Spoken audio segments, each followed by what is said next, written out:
નમસ્તે દર્શક મિત્રો, હું અજ્ઞાતવાસી વિજય આપ સૌનું ફરીથી સ્વાગત કરું છું ગુજરાતી પોડકાસ્ટમાં.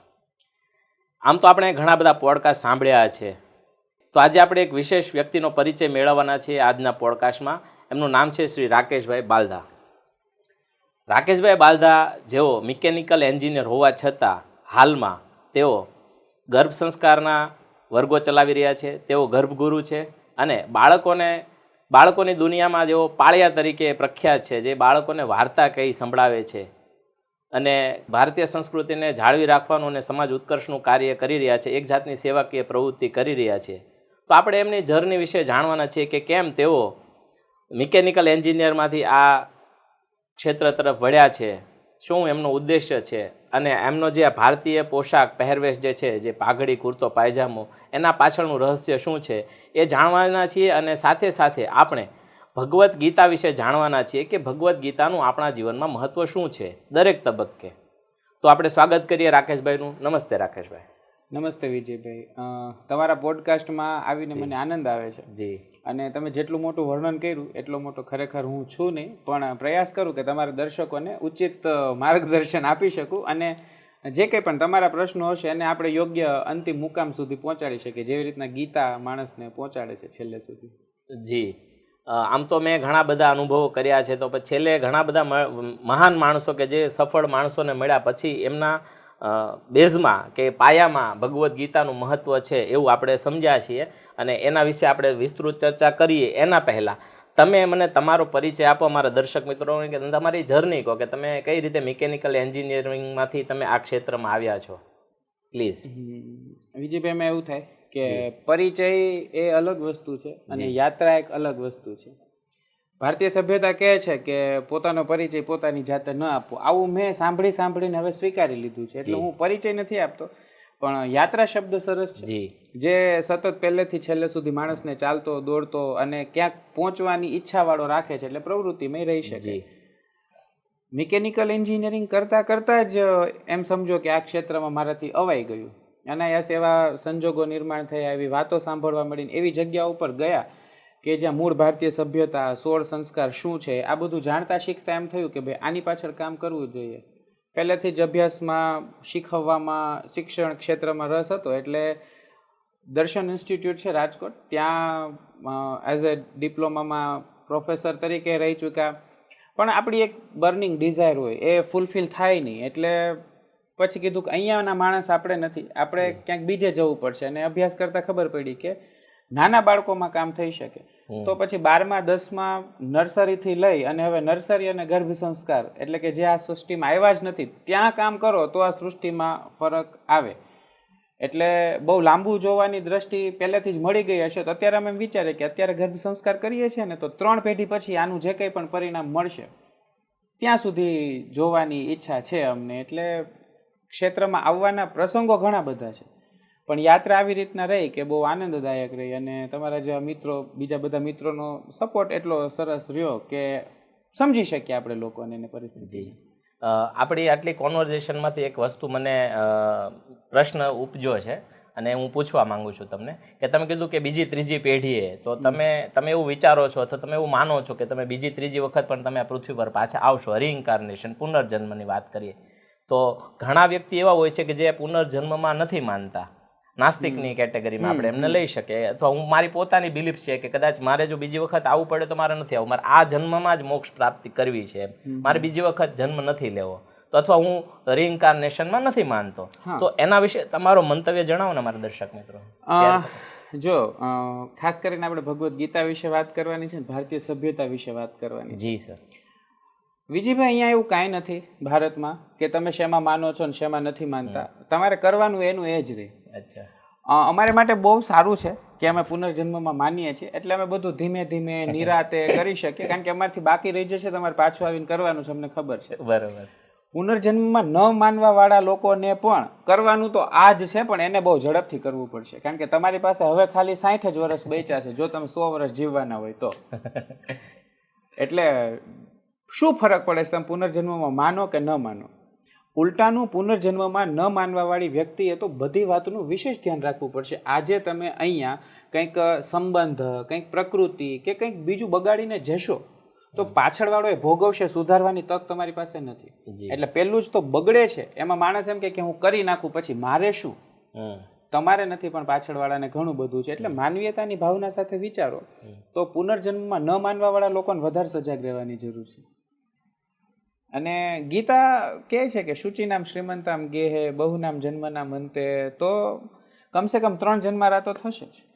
બરોબર. અને મારી વ્યક્તિગત વાત કરું તો 3 પેઢી સુધી કામ કરવાનો મતલબ છે કે હું અત્યારે છું, તમે અત્યારે છો, જી.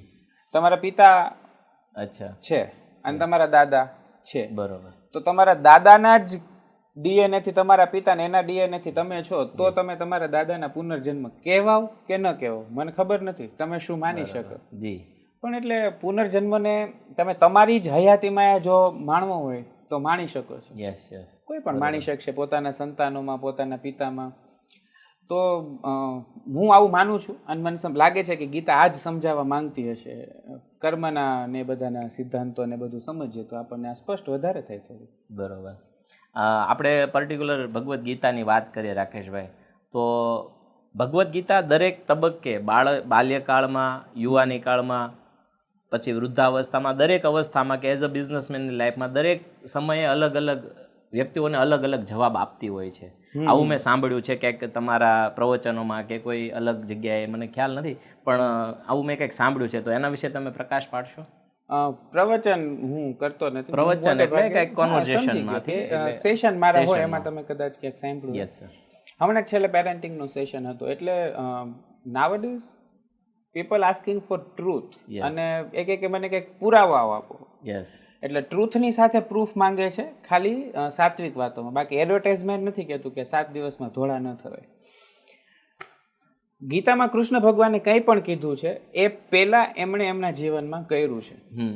જ્યારે એમણે એમ કીધું કે ઉદ્ધરે દાત્મનાત્માનમ, તું તારો ઉદ્ધાર તારી જાતે કરી શકે છે, તો એ પહેલા એમણે ગોવર્ધન ઉચકતી વખતે ગોકુળમાં સ્થાપિત કર્યો છે કે ભાઈ તમે લોકો જે કોઈ પણ ત્રાહિત વ્યક્તિની પૂજા કરો છો એ તમારા જીવનમાં કોઈ રોલ નિભાવતો જ નથી. તમે બધા એકત્રિત થઈને કોઈક કામ ઉપાડો એટલે મોટું જ થશે. તો કર્મના સિદ્ધાંતો જેમ છે એમ માણસને પ્રત્યેક ક્ષણે પ્રૂફની જરૂર પડે. તો માનો કે હું બિઝનેસમેન છું, તો મારે શું નિર્ણય લેવાનો છે, મારે કયો નિર્ણય ક્યારે લેવાનો છે, ગીતા છૂટ આપે. તમે જો કઈ રીતના છૂટ આપે. તો ગીતા જ્યારે એમ કે તું તારું કર્મ કર, ત્યારે તને છૂટ આપે છે તું કામ કર, પણ મા ફલે શું કદાચ ન, તું ફળની ઈચ્છા નહીં રાખ. બરોબર. આ કહેવા વાળી ગીતા જ તમને મુક્ત થતા રોકી શકે જ્યારે એમ કે તું તારું બધું જ છોડીને મારે શરણે આવી જાય. તો મામેકમ શરણમ વ્રજ, ઉદ્ધરે દાત્મનાત્માનમ અને મા ફલેશુ કદાચન, આ એક ત્રિકોણ રચાય કે ન રચાય? જી, એક કરવું છે, એક કોન્ટ્રાડિક્શન જેવું ઊભું થાય ને. એ છૂટ આપે ને એટલા માટે થાય કે તું નિર્ણય લેવા સ્વતંત્ર છે. તું આ નિર્ણયને પસંદ કર, આ નિર્ણયને પસંદ કર, આ નિર્ણયને પસંદ કર. જેમ કે વર્તમાન ફિલોસોફી તમે જાણો છો, એટલે એક શું કે પ્રવૃત્તિવાદ, કે કામ કરો, કોઈ ગોલ લો, એની પાછળ ફૂલ એફર્ટ લગાવો. અને તમે મેળવી ન લો ત્યાં સુધી અનંતપણે કામ કરો. તો ફળની આશાથી આયોજનબદ્ધ કામ કરવું પ્રવૃત્તિવાદ છે. તું બધું રહેવા દે ભાઈ, તારું થઈ જશે, જે તારા ભાગ્યનું છે તને મળશે જ. આ નિવૃત્તિવાદ ગમે ત્યાંથી આવશે, તાર કરવાની કઈ જરૂર નથી. એટલે નિષ્ક્રિયતા તરફ દોરી જાય, શાંતિથી એક જગ્યાએ બેસી જાવ, તમારા નસીબમાં છે ગમે ત્યાંથી આવશે. બહુ સરસ વાત છે. તો હવે આ પ્રવૃત્તિ અને આ નિવૃત્તિની વચ્ચે કૃષ્ણ ભગવાન ગીતા કે મુરારેસે પંથા તૃતીય, એટલે ભગવાનનો રસ્તો ત્રીજો જ છે. તું કામ કર અને નવરો બેસ. Do and forget. ઓકે. તું કામ કરી અને ભૂલી જા. તો આ કર્મણ્યવાધિકારસ્તે મા ફલેશુ કદાચનનો મતલબ આ છે કે તારો ઉદ્ધાર જો તારી જાતે જ કરવાનો છે તો તું કામ કરીશ. પણ આ કામ કરતા તું થાકી જઈશ. તો થાકી જઈશ ત્યારે એને શું જોઈશે કે મામેકમ શરણમ વ્રજ. પણ મામેકમ શરણમ વ્રજ પર પહોંચતા પહેલા તારી પાસે તારા કર્મનું બળ તો જોશે કે નહીં. એટલે આ ટ્રાયેંગલ એમ પૂરો થશે. તો આ સ્પાઇરલમાં માણસ રહેશે ને, તો તમે ઘણીવાર કુંડલીની શક્તિ ને આ તે બધું જોયું તો ઇટ્સ અ સ્પાઇરલ. તો ગીતા તમને સ્પાઇરલમાં રાખે છે. બહાર ફેંકાઈ જતા હોય ને તો પકડીને એમ કે તું આ 3ની વચ્ચે જ બહાર જતો નહીં. એટલે જે લોકો તમારા દર્શકો ફિલોસોફિકલ માઇન્ડથી થોડુંક પણ વિચારશે ને તેને બહુ મજા આવશે ખરેખર. રાકેશભાઈ, મને પ્રશ્ન કેવો થાય છે કે તમે કીધું ને કે નિષ્ક્રિયતાવાદની વાત કરી આપણે, તો અત્યારે હું ઘણા બધા વિડીયોઝ જોઉં છું અને હું કદાચ મારા વોટ્સઅપ સ્ટેટસમાં સ્ટોરીમાં શેર કરું છું. ઇટ્સ અ વિઝ્યુલાઇઝેશન ટેકનિક કે મેનિફેસ્ટેશન કે લો ઓફ એટ્રેક્શન. તો લો ઓફ એટ્રેક્શન છે કે તમે એક જગ્યાએ છો શાંતિથી, એક 4 દિવાલની વચ્ચે તમે એક રૂમમાં બેઠા છો અને તમે મેડિટેટ કરો છો, તો તમે વિઝ્યુલાઇઝેશન કરો છો, હું સરસ મજાની કાર ડ્રાઈવ કરી રહ્યો છું અને તમારા લાઈફમાં એ એટ્રેક્ટ થશે એમ.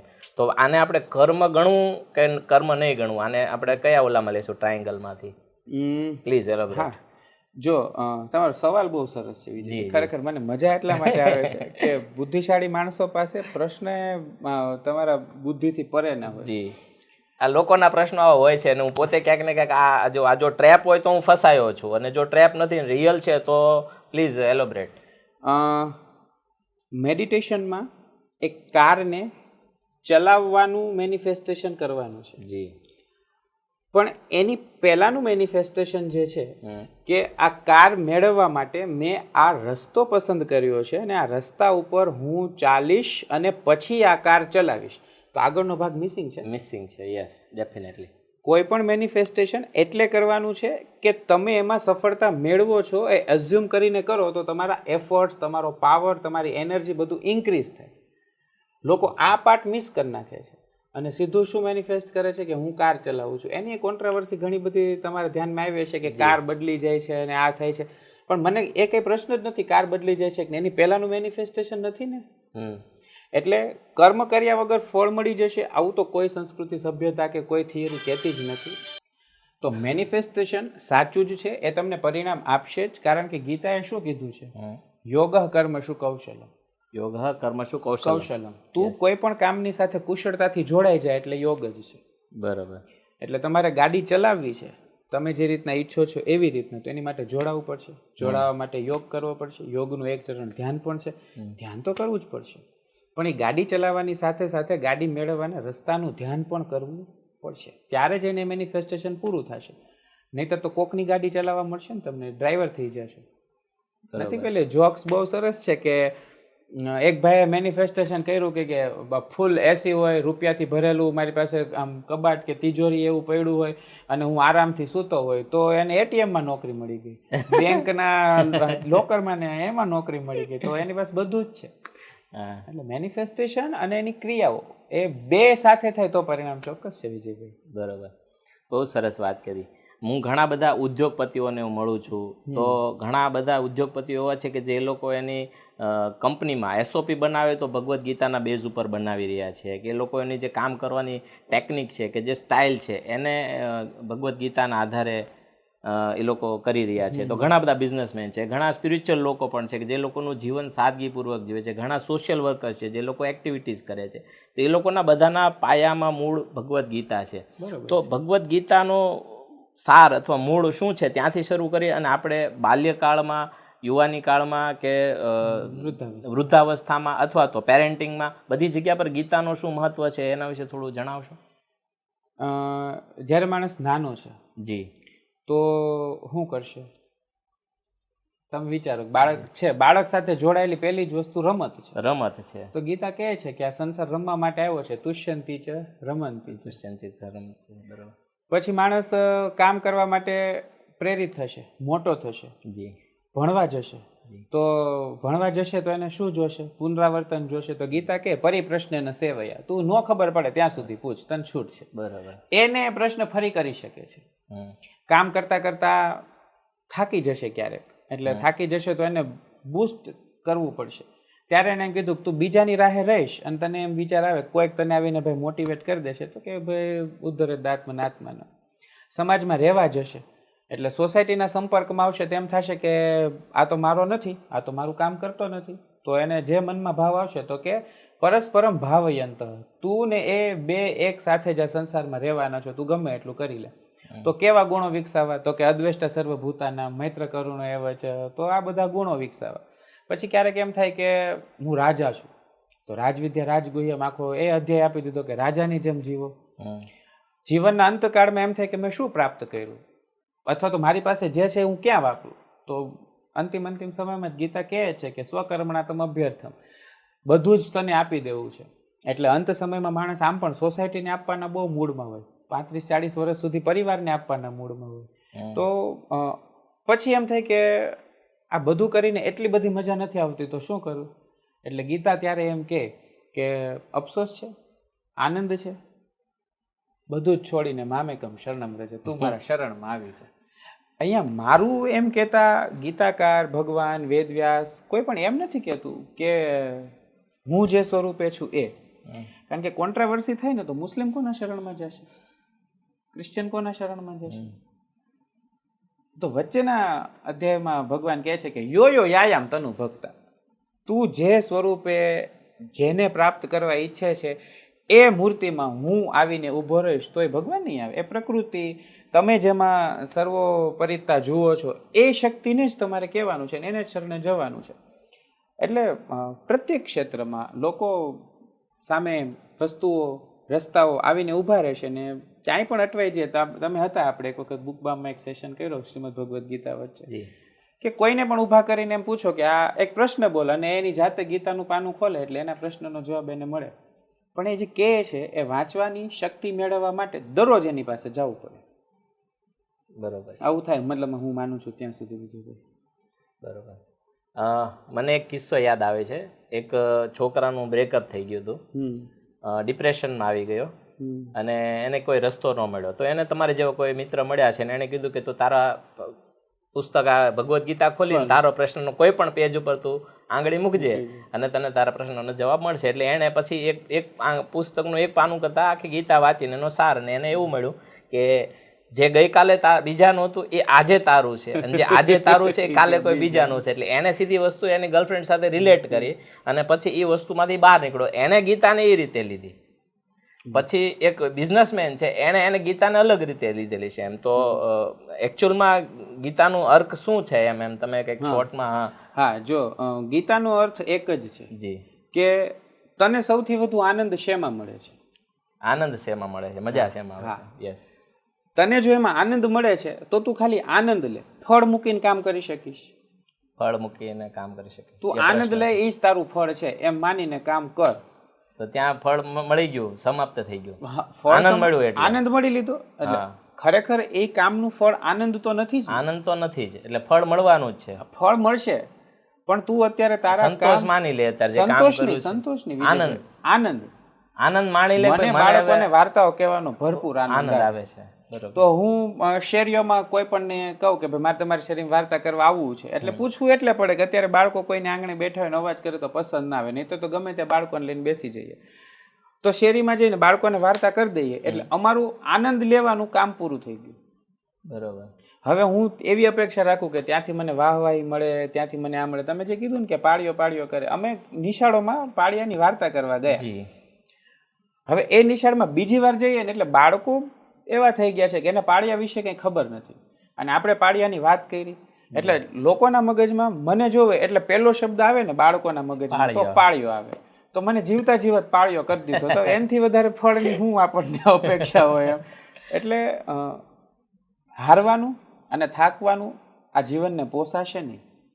આનંદ લેવાનું એકમાત્ર કામ આ સંસારમાં આપણે કરવાનું છે. બરોબર. હારીને, થાકીને, દુઃખી થઈને, ખુશ થઈને, કંઈક મેળવીને, કંઈક ગુમાવીને કે છે આ સુખે દુઃખે સમય કૃતવા લાભાલાભ જયા જયો. તો આ બધાનો અર્થ એવો જ થાય કે લાભ હોય કે હાનિ હોય કે જીવન હોય કે મૃત્યુ હોય, શું કરી શકાય? તમને કોઈ પૂછે કેમ છો વિજયભાઈ? મજામાં. આ મજામાં રહેતા શીખી જા ને, આ જ ગીતાનો સાર છે. પછી આપણે માણસ ભૂલી જઈએ એટલે ગીતા પાસે જવાનું, એટલે ગીતા વળી એક લાઈન આપે કે આલે હવે મજામાં રહેજે જા.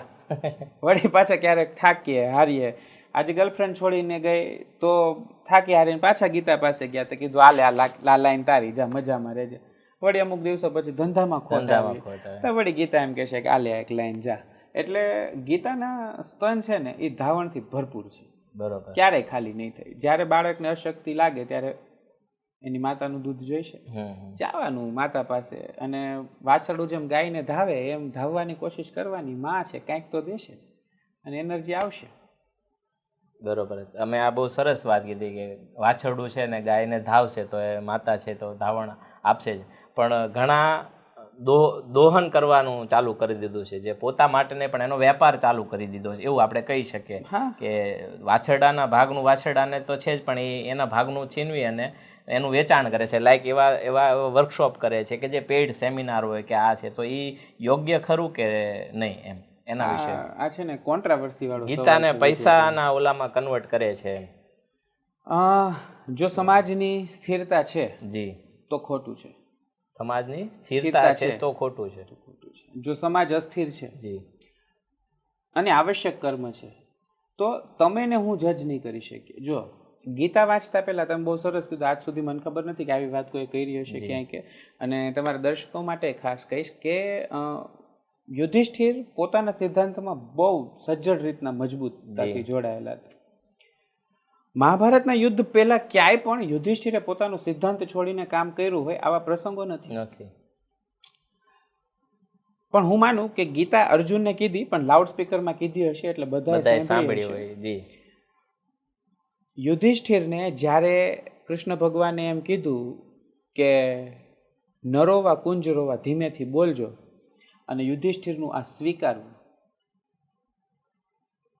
લોક ધર્મ અને વ્યક્તિગત ધર્મ, સમષ્ટિ ધર્મ અને સૃષ્ટિ ધર્મ, એની વચ્ચેથી પસંદ કરવાનું આવ્યું ત્યારે યુધિષ્ઠિરે વ્યક્તિગત ધર્મ અને સૃષ્ટિગત ધર્મમાં વ્યષ્ટિ અને સમષ્ટિની વચ્ચે લોકોએ જ્યારે સૃષ્ટિ સમષ્ટિને પસંદ કરવાનું હતું, યુધિષ્ઠિર આની પહેલા ક્યારે એવું કર્યું નથી, એને સિદ્ધાંતથી જ કામ કર્યું છે. નહીતર ભર દરબારમાં દ્રૌપદીનું ચીરહરણ થાય તેમ ન કહી શકે કે આ નહીં ચાલે, પણ એ ત્યારે નિયમથી વળગેલા રહ્યા. ગીતાના જ્ઞાન સાંભળી લીધા પછી ચાલુ યુદ્ધે કૃષ્ણનું એમ કેવું કે નરોવા કુંજરોવા બોલવાનું છે મનમાં, અર્ધ સત્ય એ સત્યથી અર્ધ સત્ય સુધી પહોંચાડનારી આ ગીતા છે, અને એ જ અર્ધ સત્યથી સત્ય સુધી મહાત્મા ગાંધીને પહોંચાડનારી આ ગીતા છે. તો વ્યક્તિગત ધર્મથી ઉપર જઈને સૃષ્ટિગત ધર્મ આવે છે એટલે ગીતા સ્વતંત્રતા આપે છે. તને આ રસ્તો યોગ્ય લાગે છે એમાં તું 100% ધ્યાન દઈને કામ કર. ગીતા એ કોઈ ધર્મ કે ધંધો કે વાત તને સાચી લાગે છે ને એ તારે માટે સાચી જ છે. જો તને એમાં કોઈ દૂષણ ખરાબી ભાગ નથી દેખાતો તો તું એમ કરી શકે છે. પછી તું જો કે ભાઈ વ્યક્તિગત કોઈ નુકસાન થાય છે, સમષ્ટિગત કોઈ નુકસાન થાય છે તો તું એમાં ફેરફાર કર. બરોબર. એટલે વેપાર કરવો અને ધંધો કરવો એમના ઉચ્ચ ઉદ્દેશોને પૂર્તિ માટે એ આવશ્યક હોય તો એ કરે, એમાં એને વાંધો નથી, પણ વ્યક્તિએ એ સાચો છે ને એનું અનુકરણ કરવાની જરૂર નથી એમ ગીતા કહે જ છે. બરોબર. એટલે એ પ્રશ્નમાં ન તો આપણે જવું જોઈએ ન તો લોકોએ જવું જોઈએ કે પૈસા લઈને કરે છે, એને આવડે છે અને એનો જીવન નિર્વાહ ચલાવવાની જો સમાજની તેવડ નથી તો એ પૈસા લઈને કરશે. બરોબર. બહુ સરસ વાત કરી રાકેશભાઈ તમે.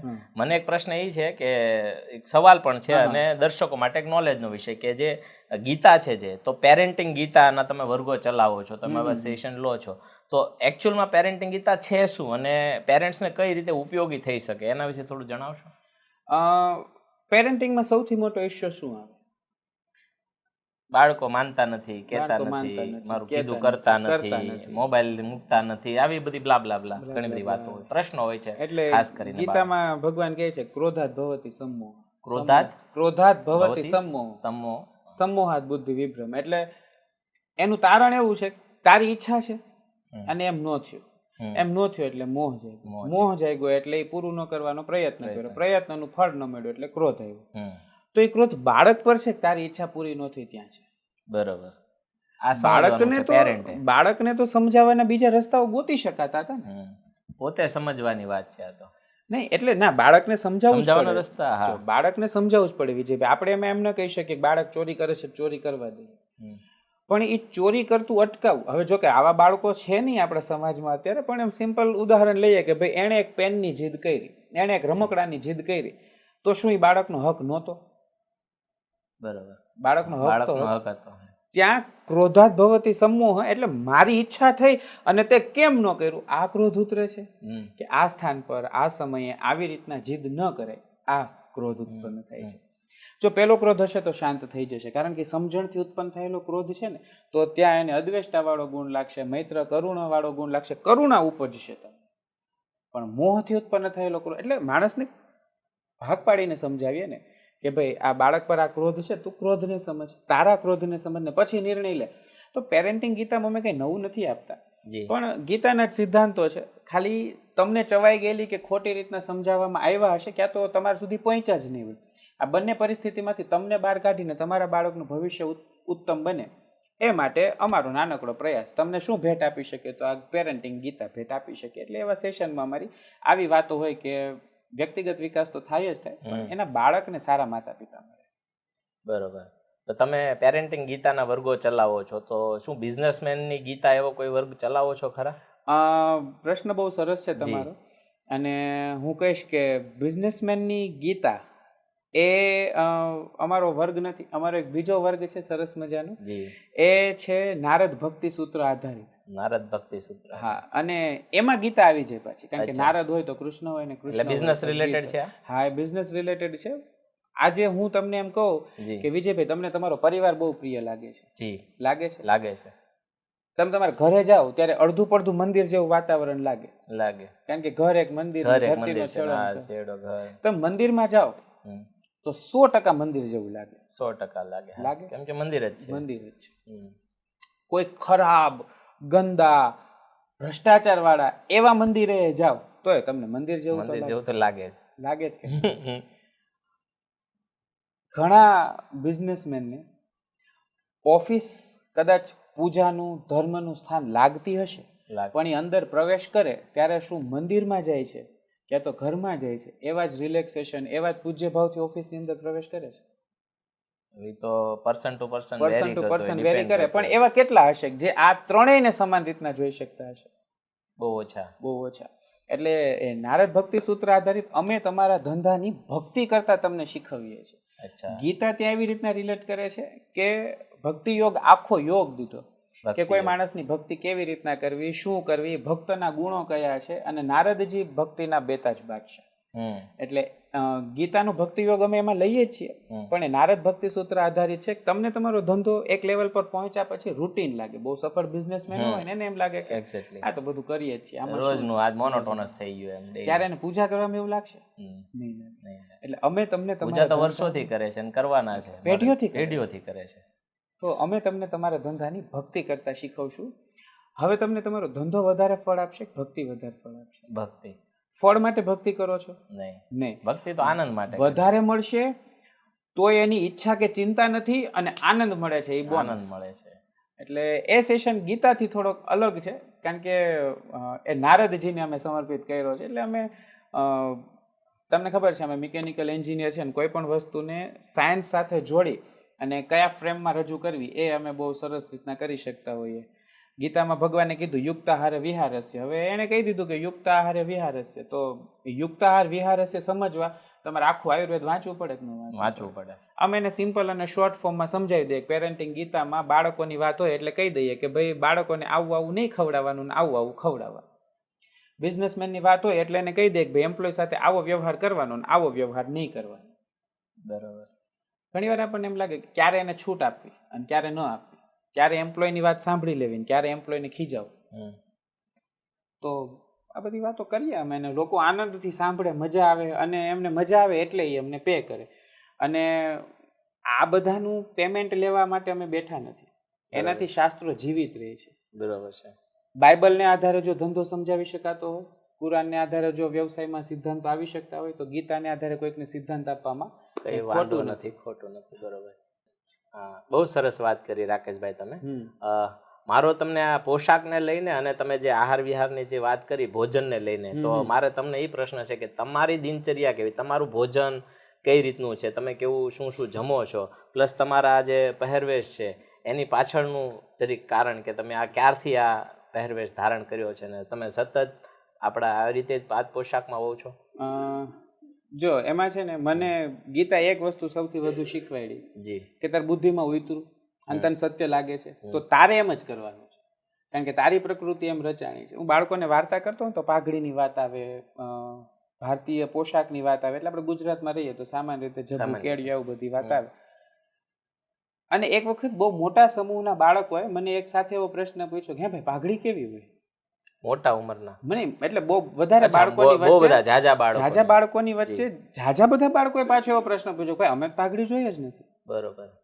તો મેં કીધું આ બાળકો સુધી જો આપણે કંઈક જીવિત રાખવાનો પ્રયાસ કરી શકીએ તો મને ઘણા બધાએ કીધું કે ભાઈ આ ઓર્થોડોક્સ છે, આ કામનું નથી. એટલે હું ખાલી એટલું જ કહું, મારો કોર્ટેક્સ શું છે?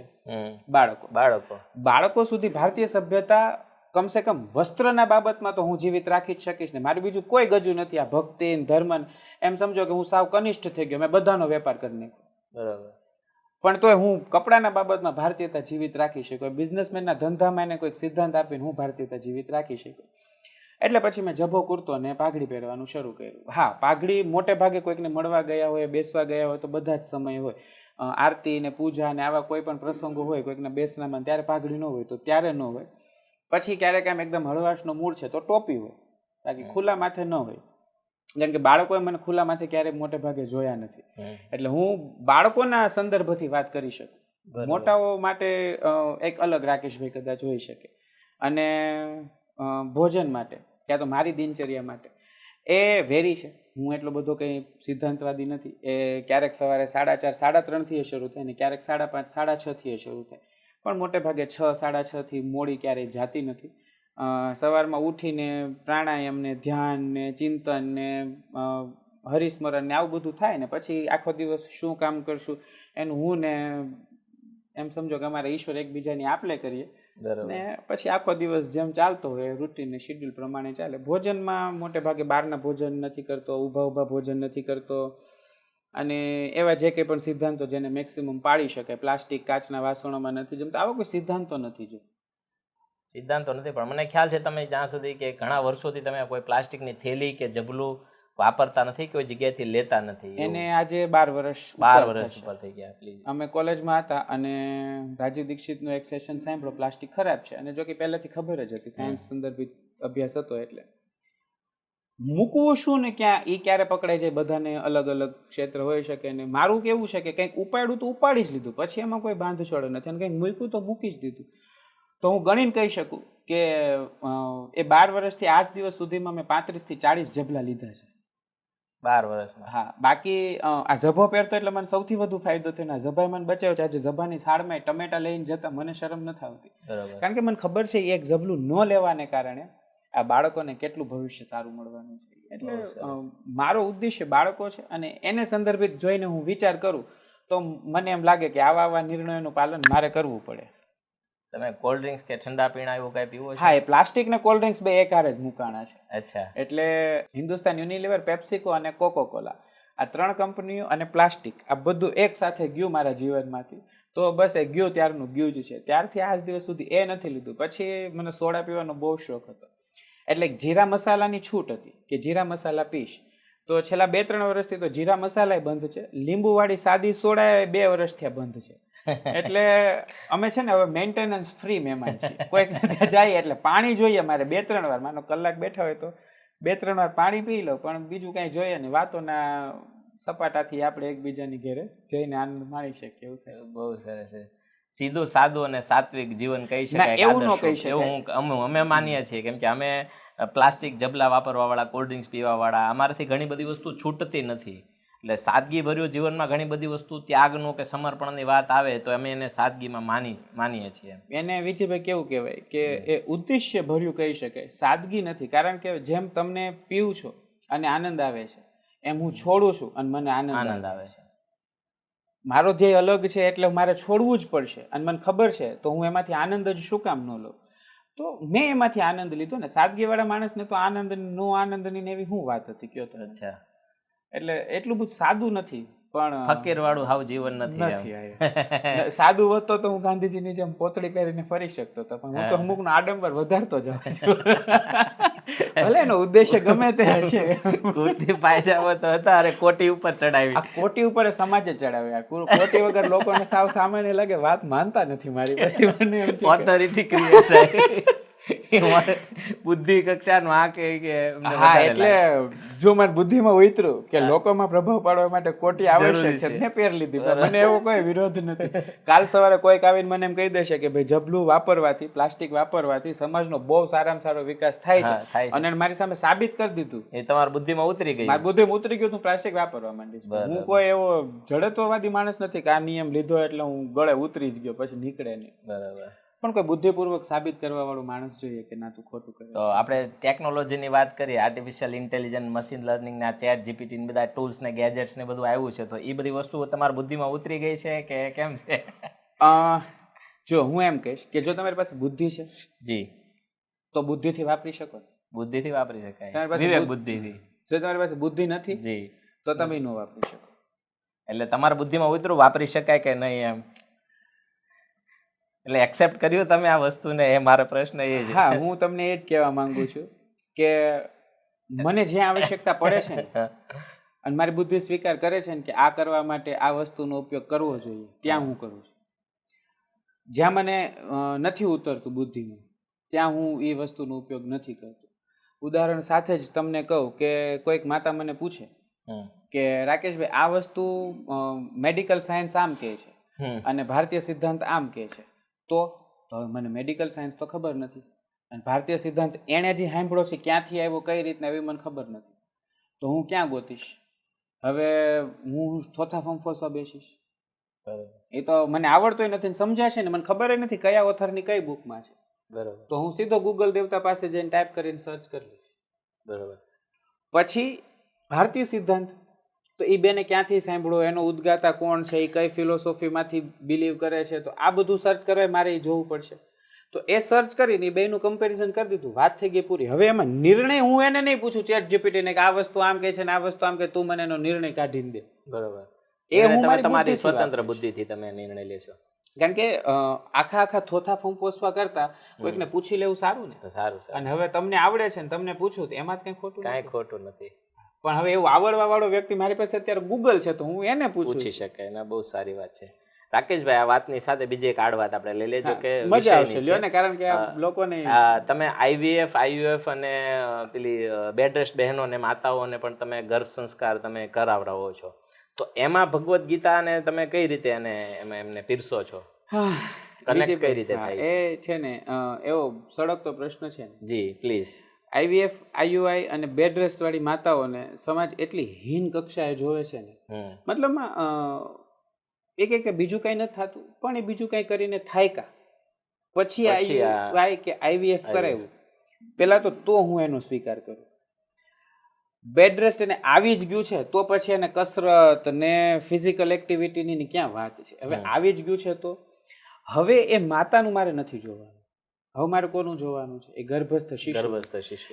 એને વારે વારે એકની એક વાતનું પિન દબાવીને એ બાળકના મગજ પર શું અસર આવશે?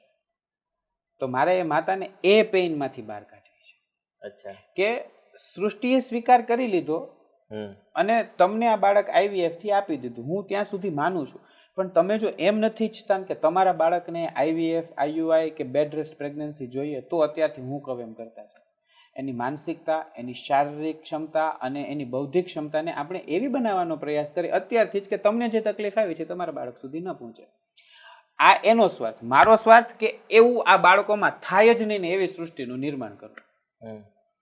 એટલે એમને માટે અમે ગીતા સંદર્ભિત અલગ અલગ ગર્ભ સંવાદો આપીએ, અલગ અલગ અફર્મેશન્સ ને મોટિવેશન્સ આપીએ કે એક પાંચ વાંચે ને માતા આનંદમાં આવી હતી. જેમ કે જો કે આ કમ્પેરિઝન ખોટું છે પણ કોઈકને ઉત્સાહમાં રાખવા માટે સત્યનો આવો પ્રયોગ કરવાની હું માનું કે છૂટ છે. કે માતાને એમ કહીએ કે કોઈ પણ દેવી જેની પૂજા એ કરે છે એ પોતાના ગર્ભથી સંતાનને જન્મ આપી શકતી નથી. પાર્વતી, લક્ષ્મી, સરસ્વતી કોઈ, તો તમે ન આપી શકે એમાં શું વાંધો છે? બરોબર છે. અને એમણે હંમેશા બીજાની જ બાળકને પોતાનું સમજી અને મોટો કર્યો, જેમ કે યશોદા. તો તમે બીજાના બાળકને મોટા કરો એમાં શું વાંધો છે? કોઈ વાંધો નથી. તો કદાચ તમે સંતાન દત્તક લો, સરોગેસીથી લ્યો, આઈવીએફ, આઈયુઆઈ થી કરો, તમે બાળકને પોતાનું ગણી શક્યા ને? શ્રીમદ ભગવદ્ ગીતાનો પહેલો જ શ્લોક છે જે ગીતાનું મુખ્ય કારણ છે, મામકા પાંડવાશ્ચૈવ.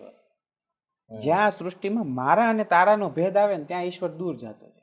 બરાબર. અને એ પ્રશ્નથી જ અર્જુનને હું એમ માનું કે વિષાદ આવ્યો હશે કે ભાઈ હાડું આવું હોય જ ને, એટલે ઈશ્વરે પાછો પોતાની પાસે લીધો અને કીધું મામેકમ શરણમ વ્રજ. તો મારો શનિ સાથેનો પનારો છે એટલે અન્યાય થાય તો મારથી સહન ન થાય, એટલે હું નબળાના પક્ષમાં હોઉં. એટલે મને શુક્રાચાર્ય બહુ ગમે ખરેખર કાયદેસર આમ જોવા જાવ તો. બર્બરીકની યાદ અપાઈ દીધી તમે. એટલે પછી કીધું આ માતાને બધા તરછોડે છે તો મને એમ થયું કે એમને માટે આપણે એવી અમુક વસ્તુઓ સરસ મજાની આપે કે માતા મોટિવેટ રહે. ફાયદો કોને છે? એના ગર્ભને. એટલે હું કોઈ કામ નિસ્વાર્થ કરતો નથી, મારો સ્વાર્થ એના ગર્ભમાં છુપાયેલો છે, એટલે એ ચાલે એવી રીતના અમારું. બરોબર તો છે અંતે તો બધું પ્રકૃતિનું જ કામ કે ભગવાનનું જ કામ ગણીએ આપણે. ભલે તમે સ્વાર્થથી કહેતા હો કે ભાઈ મારો સ્વાર્થ છે, પણ અંતે તો સારું જ થાય છે. હા, એટલે એ તો થવું જ જોઈએ ને. તમારો વ્યવસાય સેવા હોવો જોઈએ. એટલે હવે વ્યવસાય સેવા તરીકે કરવાનો છે, તો એનું સેવાનું ઉપાર્જન મને નથી મળતું, માગીને લઈ લઉં છું. એટલે આપણે ફિક્સ કરી દીધું કે આટલું તો જોઈશે જ. પછી કોઈ વધારાને દે ના નહીં પાડું તમ તારે. તમને એમ લાગે છે કે આને વધારે દઈ દેજો. ના ના, આપશે. ના, એટલે આપવાની વાત નથી, પણ જ્યારે મૂલ્યની વાત થાય છે ભારતીય સભ્યતા પ્રમાણે, તો શ્રમનું મૂલ્ય હોય નહીં. એટલે આપણે આટલું લઈ લઈએ, મને એમ લાગે છે કે આટલું છે, ને પછી આવે છે એ ક્યાં વાપરવાનું એની મને ભાન છે ને, એટલે હું માગી શકું. બરોબર છે. બહુ સરસ વાત. તમે હમણે નબળાના પક્ષની વાત કરી ને કે હું નબળાનો પક્ષ, મને બર્બરિકની યાદ આવી ગઈ. તો બર્બરિકનો એક બહુ સરસ મજાનો પ્રસંગ, એમના અન્ય નામો, એના બધા વિશે તમે એક પ્રસંગ કીધો તો એ મને જરાક અમારા દર્શક મિત્રો સાથે શેર કરશો પ્લીઝ? એટલે આ તો છે ને, તમે પ્રત્યેક વાતમાં એક નવો કેરેક્ટર આવશે, તમે એ પ્રશ્ન પૂછતા જ જશો, તમારું લાંબુ થશે. કાંઈ વાંધો નહીં. એ તો બર્બરિક છે ને, એ ઘટોત્કચના પુત્ર હતા. એમની માતા એમને નાનપણથી જ કીધું કે જે નબળો છે ને એની પક્ષે રહેવાનું. કેમ? કારણ કે ભીમે એવી શરૂઆત કરી કે જંગલમાં રહેતા લોકો છે ને એ પણ સામાન્ય લોકો જ છે આપણી જેવા જેમ. એટલે હિડીંબા રાક્ષસી સાથે પરણો કે લોકો એને રાક્ષસ કહેતા. જો કે સભ્યતા પ્રમાણે બધા અલગ અલગ છે. તો એ આસુરી ક્યાં તો રાક્ષસી સમાજથી આવતા હોવાને કારણે બહુ બધું અન્યાય એ લોકોએ ભોગવું હશે. તો બર્બરિકને એવું જ કે જે નબળો છે ને એના પક્ષે રહીને લડવાનું, આવું એ નાનપણથી શીખવેલ. તો મહાભારતના યુદ્ધમાં આવું જો થાય તો જે નબળો હોય એની પક્ષે લડે તો યુદ્ધ તો ક્યારેય પૂરું જ ન થાય. તો કૃષ્ણ ભગવાને વિચાર્યું કે આ સદૈવને માટે આપણા જ પક્ષમાં રહીને લડી શકે, એને માટે શું કરે. પછી એની પરીક્ષા લેવાનું મન થયું. લોકોએ પૂછ્યું કે ભાઈ આ ખરેખર આટલો પ્રભાવી છે કે એમ. કારણ કે કોઈને પણ એમ થાય ને, અર્જુન એમ થાય મારથી મોટો બાણાવળી કોણ હશે એમ. તો એક ઝાડ હતું, તો કૃષ્ણ ભગવાને કીધું કે 3 બાણ છે અને આ જેટલા પણ પાન છે ને એ બધા જ વીંધી નાખવાના. તો બધા ઊભા હતા. એટલે કૃષ્ણ ભગવાન બહુ ચાલાક, એક પાન છે ને કીધા પછી ખૈરું અને એને કૃષ્ણ ભગવાને પોતાના પગ નીચે દબાવી દીધું. અને બાણ બર્બરિકે છોડ્યું. પેલું વંદન કરવા માટે છોડ્યું કૃષ્ણ ભગવાને, બીજું વંદન કર્યા પાંડવોને. એટલે 2 તો પતી ગયા. હવે એક બાણ વધ્યું, બધાને એમ તો ઘાસ શરત હારી ગયા કૃષ્ણ ભગવાન. બર્બરિકે ત્રીજું બાણ છોડ્યું એટલે બધા જ પાન વીંધી નાખ્યા. પછી કૃષ્ણ ભગવાન ફરતે એક બાણ છે ને આમ પ્રદક્ષિણા ફરે. એટલે કૃષ્ણ ભગવાન ફરતે પ્રદક્ષિણા ફરે તો બધાને એમ થાય આમ કેમ. અને પછી આમ પગમાં જઈને આમ લાગે પણ અડે નહીં, કારણ કે કૃષ્ણ ભગવાનની રક્ષા સુદર્શન ચક્ર કરતા હોય. તો પછી બર્બરિક કૃષ્ણ ભગવાનને કીધું કે હવે જો આ સુદર્શન ચક્રને વીંધીને તમારો પગ ફાડીને એ પાનને વીંધી તો નાખશે, પણ મારે એવું કરવું નથી. તો લોકો સામે તમે એ પાન આમ ખુલ્લું મૂકી દો.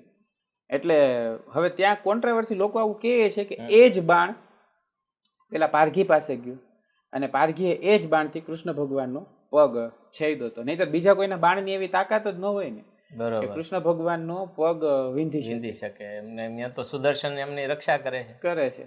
એટલે પછી એ પાન મૂક્યું એટલે એમાં કાણું પાડી દીધું. લોકોએ સ્વીકાર્યું કે ભાઈ ના આ છે. થોડીક વધારી દઉં કારણ કે ગીતા સાથે સંદર્ભ છે તો મને મજા આવશે, મહાભારતનું યુદ્ધ છે ને એટલે. પછી એની બલી દીધી.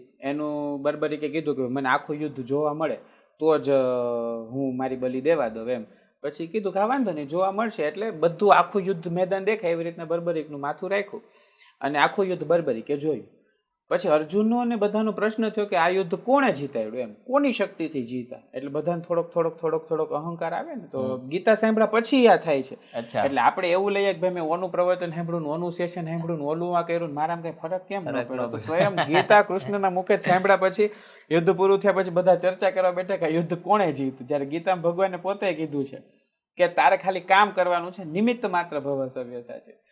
આ બધા ક્યાંક બર્બરિકે આખું યુદ્ધ જોયું છે અને પૂછીએ કે બર્બરિકે આખા યુદ્ધ મેદાનમાં કૃષ્ણ સિવાય બીજું કોઈ હતું જ નહીં. કૃષ્ણ જ કૃષ્ણને મારતા હતા અને કૃષ્ણ જ કૃષ્ણ પાસેથી મરતા હતા. કે આખા યુદ્ધમાં કૃષ્ણ જ હતા એમ.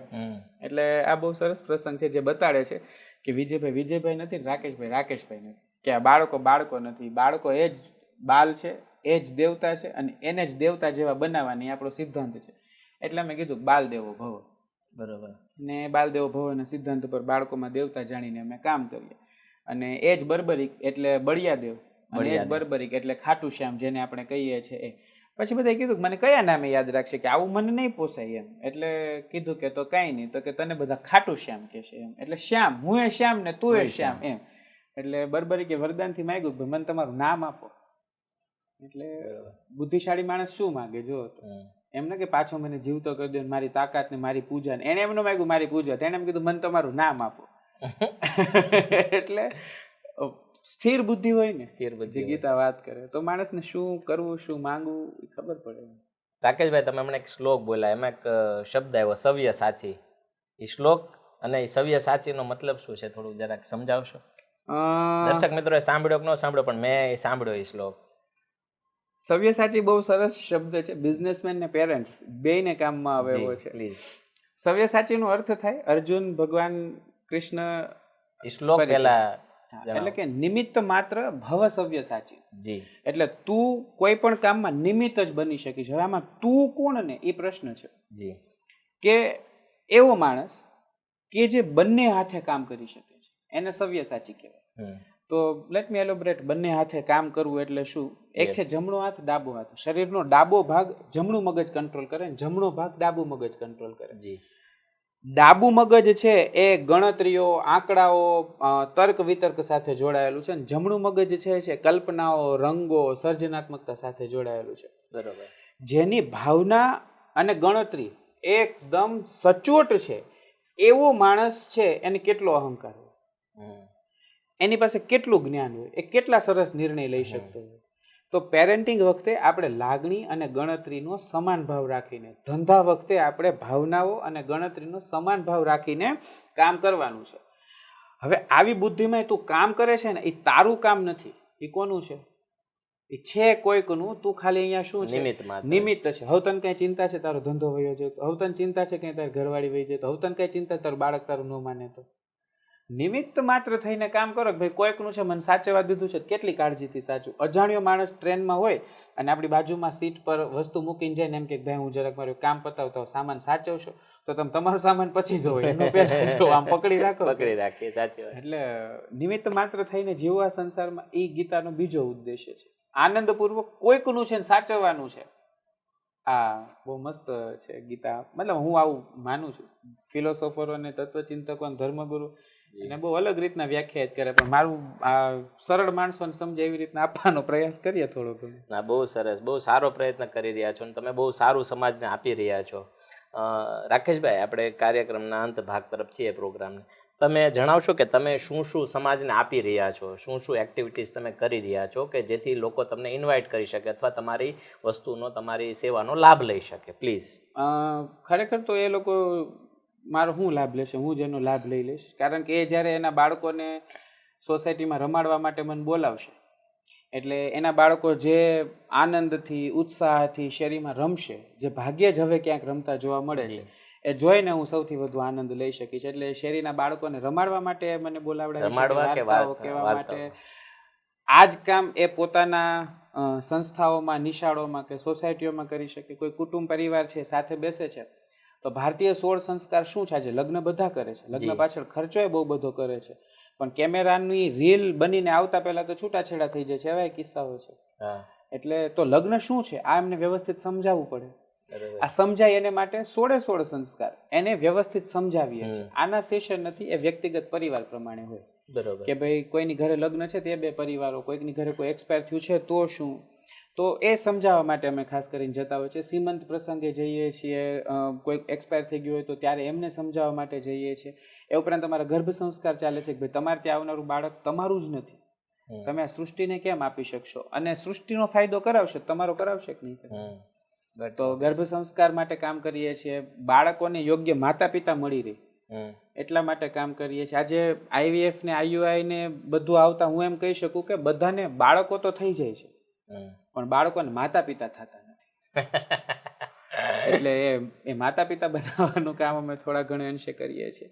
અને સમાજ બહુ બધું આપણને આપે છે ને આપી ચૂક્યો છે. એના બદલામાં આપણે સમાજને બસ આવું જે કંઈ પણ નાનું મોટું છે આપી રહીએ. જો પ્રારંભિક લેવલ હોય તો નિઃશુલ્ક આપવામાં કોઈ વાંધો નથી, એટલે નિઃશુલ્ક પણ બોલાવી શકીએ છીએ તો આયોજન એવી રીતના કરી શકીએ, અને શુલ્કીએ બોલાવે છે તો આયોજન એવી રીતના કરી શકીએ. એટલે અમે એકદમ ગીતાની જેમ ફ્રી છીએ. બહુ સરસ વાત કરી રાકેશભાઈ તમે. અને અમે ઈચ્છીએ છીએ કે વ્યક્તિઓ જે લોકો આ પોડકાસ્ટ જોઈ રહ્યા છે અથવા સાંભળી રહ્યા છે તે લોકો તમારો મહત્તમ લાભ લે. તમે પણ લાભ લો, બટ ઓબ્વિયસ છે વાયસા વર્ષા. એવું નથી કે એક બાજુ જ આપણે વિન વિનમાં બંનેનું કામ થાય. જો દર્શક મિત્રો અથવા લિસનર્સ મિત્રો જો આ સાંભળી રહ્યા છે અને જોઈ રહ્યા છે તો તમને અહીંયા ડિસ્પ્લે પર એમનો નંબર મળી જશે. અને એક વખત રાકેશભાઈ તમારો સંપર્ક નંબર તમે આપી દો, એટલે સાંભળનારાઓ પણ મજા આવે, એ લોકો નોટ કરી લે એમ, કેમ કે ઘણા કાર ડ્રાઈવ કરતા કરતા પણ સાંભળતા હોય ઓડિયો ફોર્મેટમાં. અમે છે ને 2 કામ કરીએ છીએ. જો પેઇડ કામ છે શાંતિપની ગુરુકુલમ અંતર્ગત થાય છે, અને નિઃશુલ્ક કામ છે તત્વમસી ફાઉન્ડેશન અંતર્ગત થાય છે. બંનેમાં અત્યારે સમાન નંબરથી સંપર્ક કરશે તો વાંધો નહીં આવે. 8866610081 8866610081. હું ઈચ્છું કદાચ યાદ રહી જાય એવો જ નંબર છે. સારો નંબર છે, યાદ રહી જશે. ડિસ્પ્લે પર જોશે ને કે 2 વાર સાંભળશે તો યાદ રહી જશે. અને અત્યારે આમ થાય કોઈને યાદ રાખવાની ટેવ નથી એટલે નંબર નોટ કરી જ લેશે, સેવ કરી લેશે. ગમે ત્યારે જરૂર પડે ત્યારે તમારો સંપર્ક કરશે. રાકેશભાઈ, તમે કોઈ મેસેજ આપવા માંગતા હોય છેલ્લે, વન લાઇનર કે અમારા દર્શક મિત્રોને રીડિંગ પ્રત્યે કે બુક્સની કે ભગવદ્ ગીતાના વાંચન તરફ? એ તમારો બહુ સરસ પ્રશ્ન છે કે કોઈ પણ પ્રશ્ન નથી, રિક્વેસ્ટ છે અમારી કે તમે કંઈક મેસેજ આપીને જાઓ. એટલે કેવું છે કે કોઈ પણ એક પુસ્તકને તમારા જીવનની ગીતા બનાવજો. વાહ, બહુ સરસ. ગીતા મેન્યુઅલ છે, પણ તમને એમ લાગે છે કે if that book is not proper for me, તો તમે કોઈ પણ એક પુસ્તક એવું પસંદ કરો કે જે તમારા જીવનની ગીતા બને. અને જો આવું કોઈ પુસ્તક નથી તો આવું પુસ્તક મળે ને ત્યાં સુધી પ્રયાસ કરજો. વાહ. કારણ કે માણસને વાત કરવા માટે તો વ્યક્તિ મળી જાય છે, પણ દર વખતે વ્યક્તિ જ સમજાવી શકશે આવું નહીં થાય. એટલે ક્યારેક કંઈક ખોલીને વાંચવા લખવા જેવું જો જોઈએ તો આપણા જીવનની જે ગીતા હોય એ ખોલવી. બરોબર છે. અને જો કોઈ ગીતા ન મળે તો અમે એક એડ કરવા માંગુ છું કે જો તમને કોઈ ગીતા ન મળે તો તમે લખવાની પ્રયત્ન કરજો, અમે છાપી આપશું. એ તમે તમારો વ્યવસાય લઈ લો. એટલે અમે બુકબામ પબ્લિકેશન હાઉસ નામથી પબ્લિકેશન હાઉસ ચલાવીએ છીએ અને પુસ્તકો છાપીએ છીએ. જો તમને ન મળે તો તમે તમારી પોતાની બનાવી શકો છો. તો દર્શક મિત્રો, આ હતા સેન્સ ઓફ હ્યુમર સાથે ભરેલા રાકેશભાઈ બાલધા, જે પોતાની નામ સરનેમની અંદર જ બાળ ધરાવે છે, બાળધા. અને બહુ સરસ મજાનું ગર્ભ સંસ્કાર અને બાળકોના વર્ગો ચલાવે છે. એમણે કિંમતી સમય આપણને આપ્યો એ બદલ આપણે એમનો આભાર માને છે. Thank you Rakeshbhai, thank you, ધન્યવાદ.